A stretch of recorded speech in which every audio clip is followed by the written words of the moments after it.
हजरत अली शेर खुदा, फजर का वक़्त था, हाथ में छड़ी पकड़ी थी, 63 साल उम्र मुबारक थी। कूफे की जामे मस्जिद में नमाज पढ़ाने आ रहे, हर दरवाजे पे दस्तक देते, उठो अस्सलातु खैरुम मिनन नौम।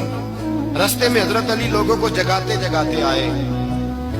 जब मस्जिद कूफा में पहुंचे तो एक बदबख्त खंजर छुपाए खड़ा था।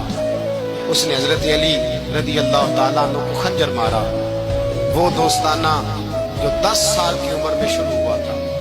जब शेर खुदा को खंजर लगा तो पता लफ्ज क्या थे? फुज़्तु बिरब्बिल काबा, लोगों रब्बे काबा की कसम मैं कामयाब हो गया, मेरी जिंदगी दीन के काम आ, मैं कामयाब हो गया।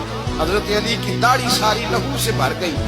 हजरत शेर खुदा फरमाया करते थे, एक दफा मैं बड़ा बीमार हुआ, मेरे से उठ के खड़ा नहीं हुआ जाता था, हुजूर तीमारदारी करने आए तो मैंने कहा या रसूल अल्लाह पता नहीं बचूंगा कि नहीं। हुजूर ने फरमाया अली नहीं, तू उस वक्त दुनिया से जाएगा जब तेरी दाढ़ी लहू से रंगीन हो जाएगी।